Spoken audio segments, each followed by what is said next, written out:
Cette conférence va maintenant être enregistrée. Alors, bonsoir.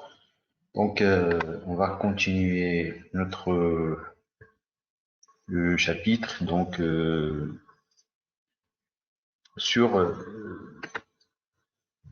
ce qu'on appelle la monotonie et la parité d'une fonction. D'accord? Il y a deux choses. On va regrouper deux choses. D'accord? La monotonie et la parité d'une fonction numérique. D'accord? Donc, c'est bon, vous attend ou pas? C'est bon? Le son, l'image, c'est bon? Vous Bien voyez sûr.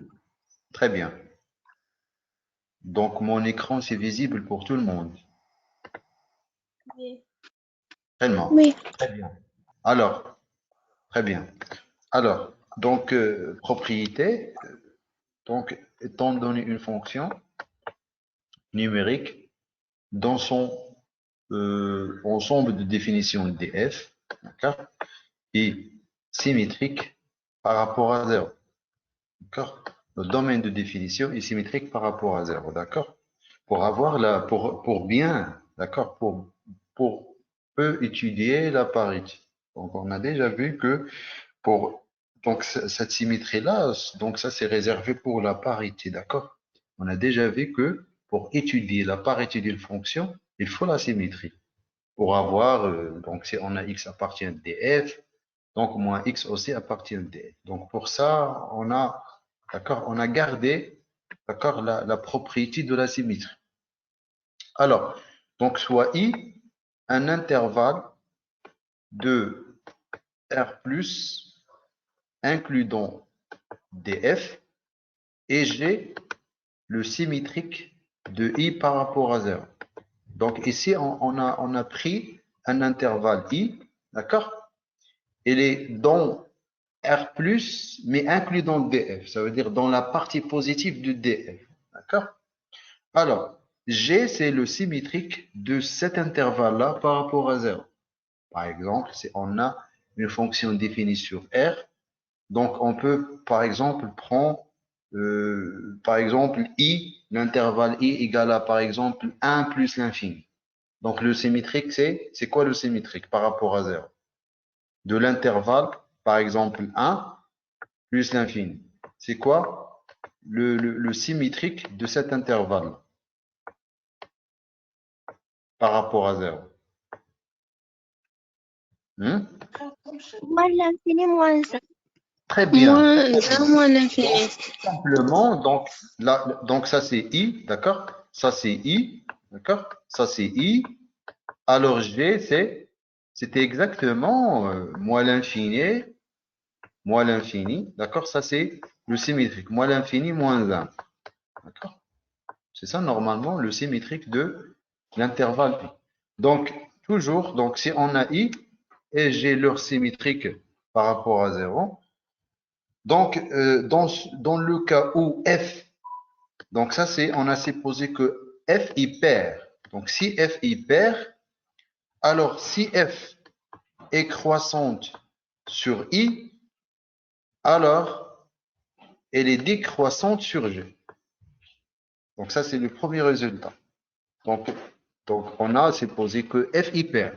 Donc, dans le cas où f y perd, donc si f est croissante sur i, alors elle est décroissante sur g. Mais si elle est décroissante sur i, alors elle est croissante sur g. Donc, toujours l'inverse, hein, d'accord? Donc, la fonction f, donc la monotonie sur e, c'est l'inverse sur g. Ou sur g, c'est l'inverse sur e. Et vice-versa. D'accord? Donc, dans le cas où f y perd. D'accord? Mais dans le cas où f est impair, d'accord? Donc, f est le même sens de variation de i sur g. Sur i et sur g. Qu'est-ce que ça veut dire ça? Ça veut dire, si on a la fonction f est impair, donc s'il est croissante sur i, alors elle est croissante sur g. S'il est décroissante sur e, elle est décroissante sur g. D'accord? C'est ça normalement les deux résultats. Si on a c'est regrouper les deux résultats, la monotonie et la parité, on a ceci. D'accord? Et qu'est-ce que ça veut dire ça? Ça veut dire que si j'ai deux intervalles symétriques, si j'ai, par exemple, f hyper, si on a f hyper, si j'ai les variations sur l'intervalle i, donc je peux déduire, d'accord? Déduire les variations sur g. D'accord? Si on a la fonction hyper, si on a par exemple fi croissante sur e, alors f est décroissante sur g. Si on a f est décroissante sur e, alors elle est croissante sur g. Si on a l'information de fi impair, donc si on a les variations sur e, si on connaît les variations sur e, donc on peut déduire, d'accord, les variations sur g. Donc dans le cas où fi impair, f croissante sur e, alors elle est croissante sur g. Décroissante sur e, décroissante sur. C'est bon? Très bien. C'est bon? Aucune question jusqu'à là? Très bien. Alors, donc ça c'est un exemple ou une application. Donc, le tableau suivant représente les variations d'une fonction f numérique, d'accord, d'une fonction numérique f. D'accord? Alors, x va varier entre moins 7 et 7. Donc, sur l'intervalle moins 7, moins 5, la fonction f, elle est Décroissante. Décroissante. sur l'intervalle moins 5, 0, elle est croissante. D'accord? Alors, la première question, c'est de déterminer l'ensemble de définitions de la fonction f. C'est quoi l'ensemble de définitions ici? Donc, l'ensemble de définitions, donc df égale à quoi? Moins 7, 7. Très bien, très bien, Ilham. Donc, ça, c'est moins 7, d'accord? Moins 7, 7. D'accord? Donc, ça, c'est figuré sur le tableau de variation. Donc, moins 7, 7. D'accord? Il est défini sur l'intervalle moins 7, 7. Donc, c'est ça le domaine de définition. D'accord? Donc, le domaine de définition, il est symétrique par rapport à 0. Donc, là, la première condition vérifie, d'accord, de notre propriété. Allez, maintenant, la deuxième question. Compléter, d'accord, le tableau ci-dessus, sachant que f hyper. Alors, Contraire de i. très bien. Donc, tout simplement, donc f, donc ça c'est deuxièmement. Donc f, elle est comment? Elle est paire. F i, donc f paire. Donc, dans la propriété, on a dit quoi? On a dit si on a f hyper, donc si on a l'intervalle i et le symétrique de i, donc si on a fi croissance sur e, elle est décroissance sur g. Si on a fi Croissance G. croissance sur e, croissance sur g. Elle est D'accord? croissante. Alors, on va commencer par l'intervalle, par cet intervalle-là. Donc l'intervalle 0,5. C'est quoi le symétrique de Croissant. 0,5? Croissant. Non, décroissante. Décroissante. Le symétrique de 0,5. C'est quoi d'abord le symétrique? 0, moins 5. Moins 5, 0. Voilà, ça c'est le symétrique, d'accord? Ça c'est le symétrique, d'accord? De l'intervalle 0,5. Alors, comme la fonction, elle est croissante sur l'intervalle moins 5, 0, elle est comment sur l'intervalle 0,5? Décroissante. Décroissante. D'accord? Donc, ça c'est décroissante. D'accord? Alors, maintenant l'intervalle 5, 7. C'est quoi le symétrique de cet intervalle-là? Moins 7, moins 5. Voilà, c'est celui-là. Moins 7. D'accord? Moins 7, moins 5. Donc, la fonction, elle est décroissante sur l'intervalle moins 7, 5. Donc, elle est comment sur l'intervalle? Et donc, elle est croissante. Croissante. Alors, donc, on sait que pour une fonction paire, donc f de x, donc toujours f de moins x, elle est comment? Est égale à f de x, normalement. Donc, f de moins x égale à f de x. Donc, c'est quoi l'image de 5?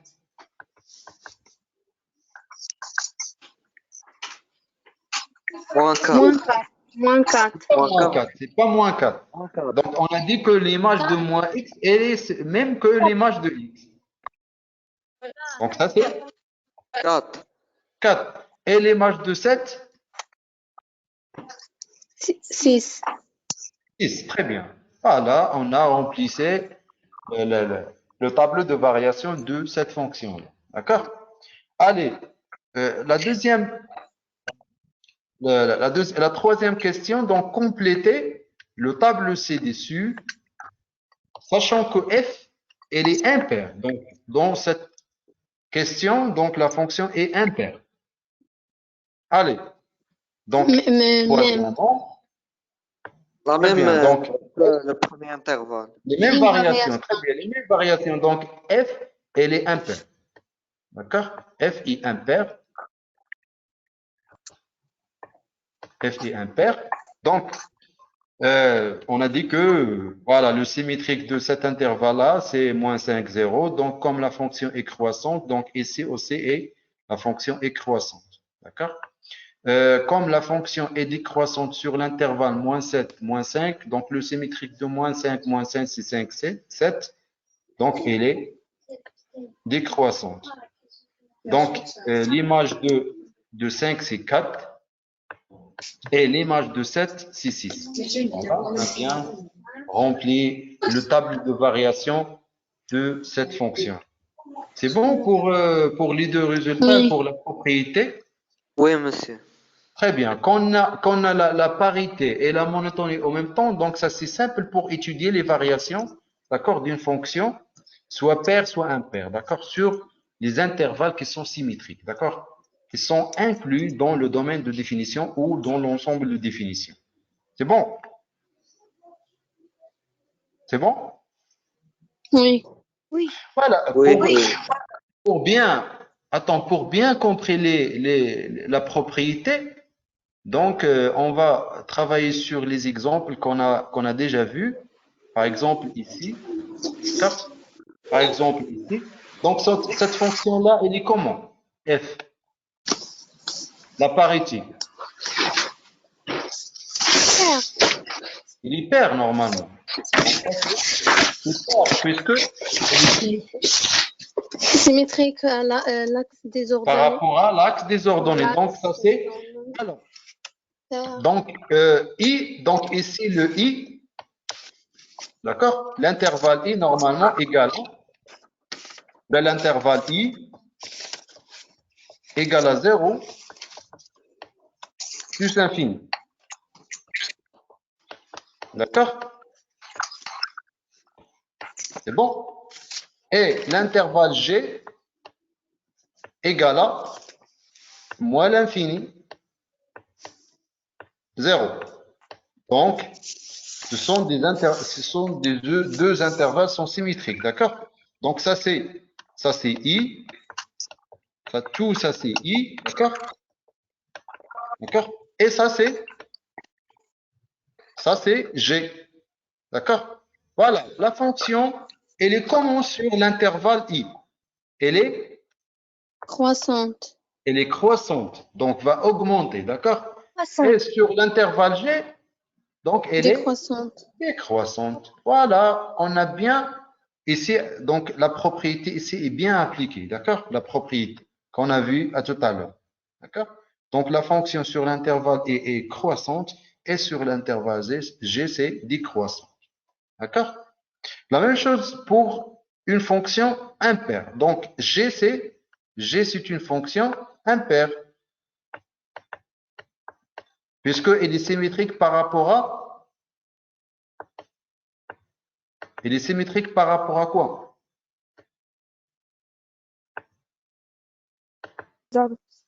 L'origine. Ah, oui. Elle est symétrique par rapport à l'origine du repère. Alors, donc l'intervalle, donc comme à tout à l'heure, donc l'intervalle I, c'est 0 plus l'infini, d'accord? 0 plus l'infini. Et l'intervalle G, donc ça c'est l'intervalle I, donc, d'accord? Donc ça c'est I, l'intervalle I, les réels qui sont positifs, d'accord? Et ça c'est L'intervalle, G. G. d'accord, ça c'est G. G, c'était exactement quoi? Moins l'infini, Moins l'infini. 0. 0. 0. Très bien. Alors, la fonction, elle est impaire. Donc, vous voyez que sur l'intervalle, et elle est comment? Sur l'intervalle, Croissante. Croissant. elle est croissante. Et sur l'intervalle G, Croissant. Croissante. croissante aussi croissante. Même variation. Même sens de variation. Puisque la fonction, elle est impaire. C'est bon, hein, c'est très simple, là. C'est pas quelque chose Oui, qui est oui, compliqué, d'accord? Oui. C'est bon pour tout le monde? Je passe? Oui. Oui. Monsieur. Très bien. Donc maintenant, on va travailler sur un exercice d'hier. Exercice.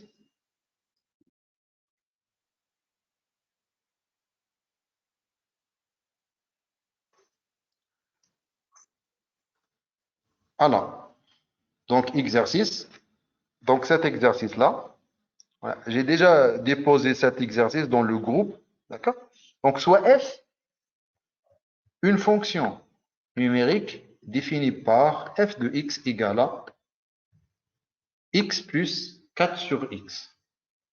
Donc, la première question, c'est de déterminer l'ensemble de définitions de f. C'est quoi l'ensemble de définitions ici?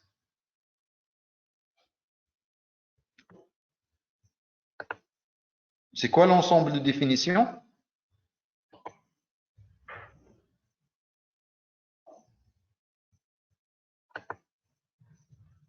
Moins l'infini, 0 plus l'infini.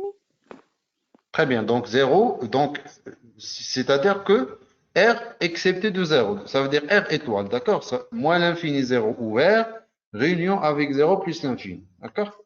Donc tous les nombres réels qui ne sont pas nuls, c'est ça. Oui. Très bien. Donc ça De c'est, 0 de 0. voilà. Pourquoi ça? C'est tout simplement df, c'est l'ensemble des réels, x appartient à R, tel que x différent de 0.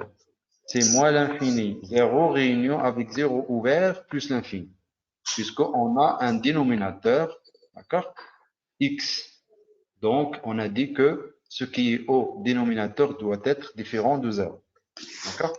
La deuxième question, montrer que f est impair. Donc, puisque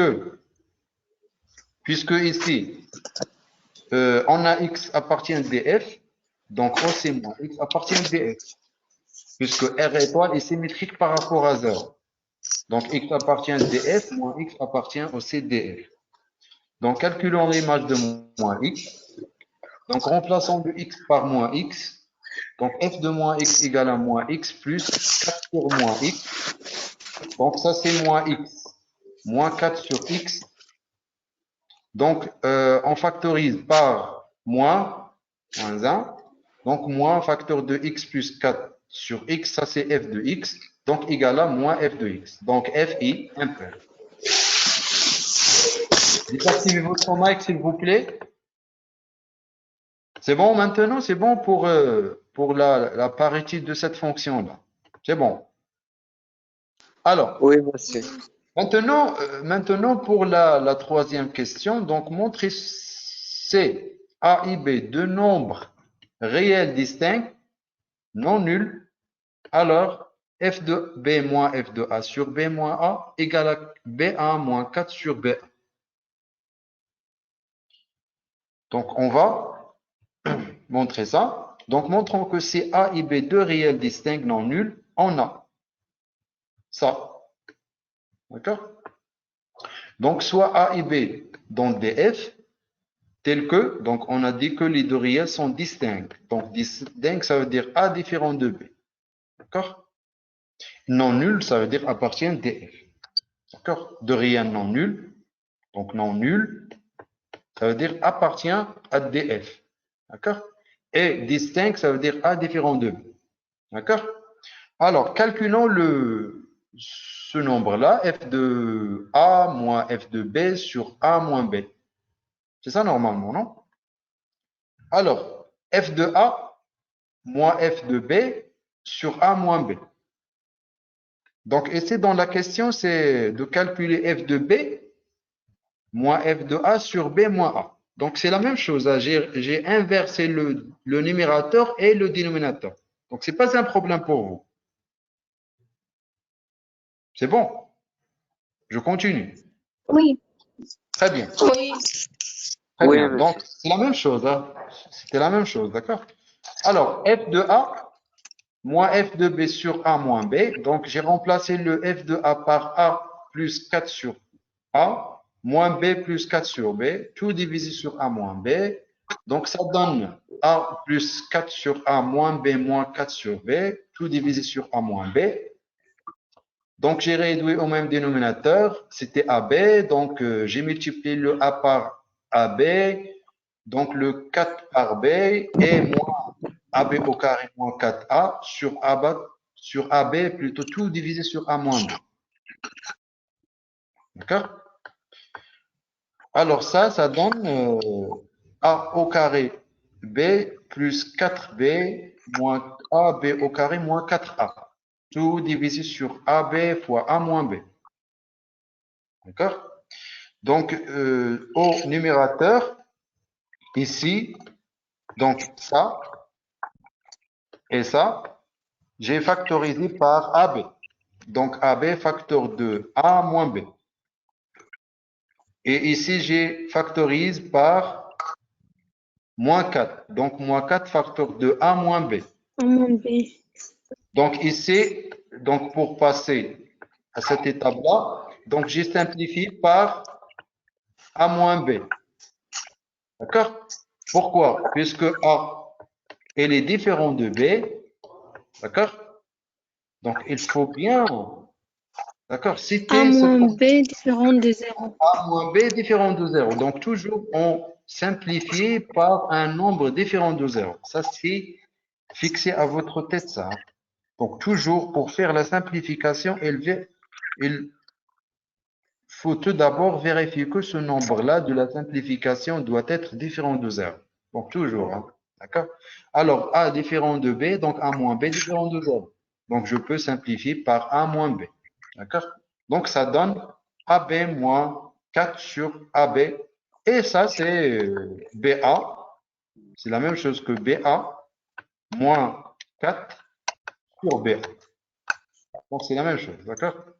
Donc, j'ai bien démontré que ce nombre-là, f de A moins f de B sur A moins B, égale à exactement BA moins 4 sur BA. C'est bon? Oui. C'est bon? Oui. Très bien. Alors, maintenant, la quatrième question. Donc, étudier les variations de f sur chacun des intervalles 2 plus l'infini et 0,2. Donc, pour étudier les variations, donc on a déjà calculé ce nombre. C'est quoi ce nombre-là? Taux de variation. Ça, c'est le taux de variation normalement. Donc, on a déjà vu une propriété qui nous dit que si on a calculé le taux de variation, donc si le taux de variation est positif, donc la fonction, elle est croissante. Croissante. S'il est négatif, la fonction, elle est Décroissante. décroissante. S'il est strictement Décroissante. positif, la fonction est strictement croissante. S'il est strictement négatif, Croissante. la fonction est strictement décroissante. Décroissante. Égale à 0, la fonction est constante. Donc, la propriété, Constante. d'accord? Donc, le taux de variation, donc, étudions les variations de la fonction f sur les deux intervalles 2 plus l'infini et 0,2. Donc, comme le taux de variation, d'après la question numéro 3, on a trouvé que t égale à BA moins 4 sur BA. D'accord? Donc, on va commencer par l'intervalle 2 plus l'infini. Donc, sur cet intervalle-là, ça veut dire quoi ça? Ça veut dire si A et B, d'accord? Si A et B, dans l'intervalle 2 plus l'infini, donc c'est quoi le signe de ce taux de variation? Donc, tout simplement, on va encadrer, d'accord, le taux de variation dans cet intervalle-là, puisque petit a et petit b dans l'intervalle 2 plus l'infini. Donc, comme le a et b dans l'intervalle 2 plus l'infini, Donc, A, elle est supérieure ou égale à 2. B, elle est supérieure aussi ou égale à 2, puisque l'intervalle, il est fermé. D'accord? Donc, AB, elle est supérieure ou égale à 4. Et alors, B moins 4 ou BA moins 4, c'est la même chose. Elle est supérieure ou égale à 0. Donc, le numérateur, il est positif ou nul. Donc, et comme BA, il est supérieur à 4, donc BA, il est strictement positif. Donc, BA, d'accord? BA, il est strictement positif puisqu'il est supérieur ou égal à 4. D'accord? Alors, A, B moins, ou BA moins 4, il est supérieur ou égal à 0. Donc, le T, il est supérieur ou égal à 0 sur l'intervalle 2 plus l'infini. Donc, on a bien que la fonction est une fonction croissante, puisque le taux de variation est positif ou nul. C'est bon?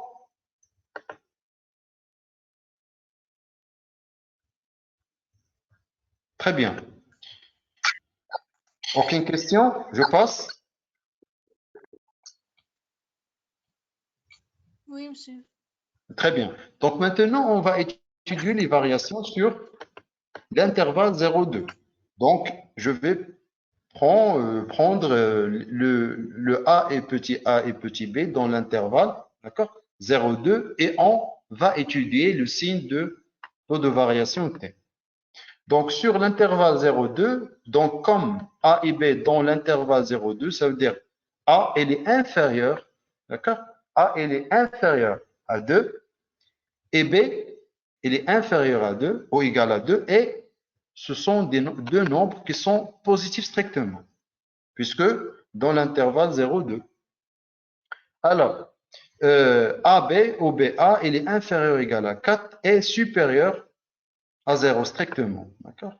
Alors, AB moins 4, elle est inférieure à 0 et AB supérieure strictement à 0. Donc, le taux de variation T égale à BA moins 4 sur BA. Donc, le numérateur, il est positif. D'accord? Donc, ça, c'est, il est négatif, plutôt, il est négatif, inférieur ou égal à 0. D'accord? Et le dénominateur, il est strictement positif. Donc, ça, c'est strictement positif. Donc, un nombre négatif sur un nombre strictement positif, donc, nous donne un nombre qui est négatif. Négatif. T, il est inférieur ou égal à 0. Donc, la fonction f, elle est décroissante. C'est bon? Oui. C'est bon? Oui, monsieur. Très bien. Alors, maintenant, la question qui suit. Donc, on déduire les variations de f sur chacun des intervalles moins l'infini moins 2 et moins 2, 0. On va faire quoi ici?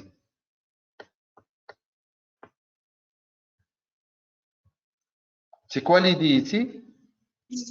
Symétrique. Symétrie. Voilà.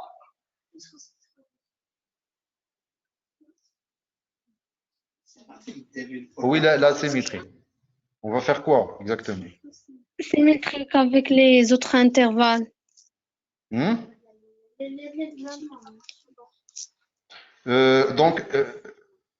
Ils sont Donc, moins symétriques. l'infini moins 2. C'est quoi l'intervalle symétrique de 2 plus l'infini. 2 plus moins l'infini l'infini. moins 2?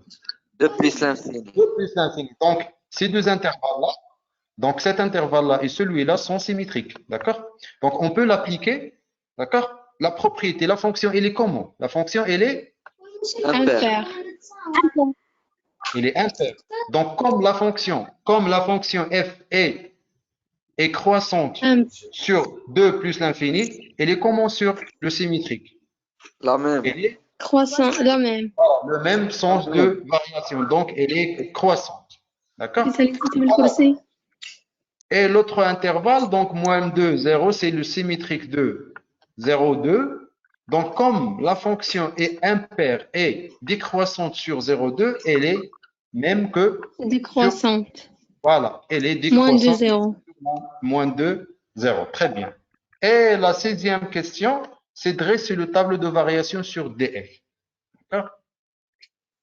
Alors, on va dresser le tableau de variation. Donc, ici, donc, déduisons les variations. Donc, comme on a dit tout à l'heure, donc, comme la fonction est impaire et les deux intervalles, ce sont les symétriques de 2 plus l'infini et 0,2 respectivement. Donc, la fonction a même sens de variation sur les intervalles symétriques. Alors, f est une fonction croissante sur moins l'infini, moins 2, et elle est décroissante sur l'intervalle moins 2, 0. Maintenant, on va dresser le tableau de variation. Voilà le tableau de variation. Donc, le domaine de définition de la fonction f, c'est donc df. df, c'était tout simplement l'intervalle moins l'infini, 0, ouvert, réunion avec 0 plus 0 l'infini. plus l'infini. D'accord? 0 plus l'infini. Donc, voilà, on a bien. Donc, moins l'infini, moins 2.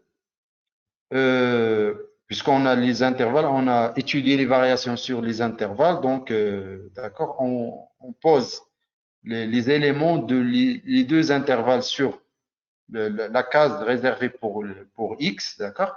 Donc 0, j'ai mes deux lignes, d'accord, verticales, pour dire que le 0 Il n'est est pas, ouvert. d'accord, n'est pas, voilà le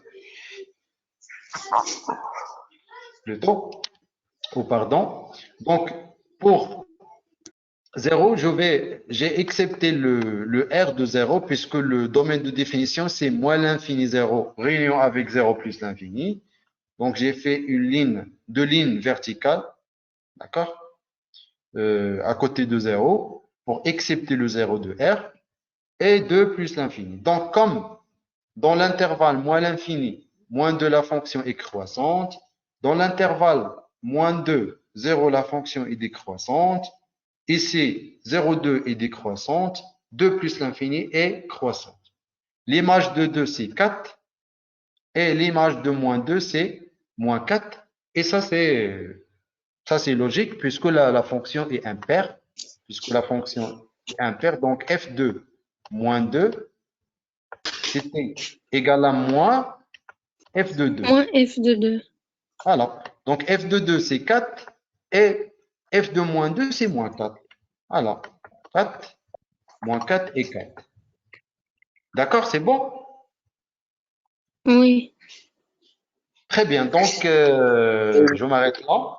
À la prochaine, Inch'Allah. D'accord? Oui.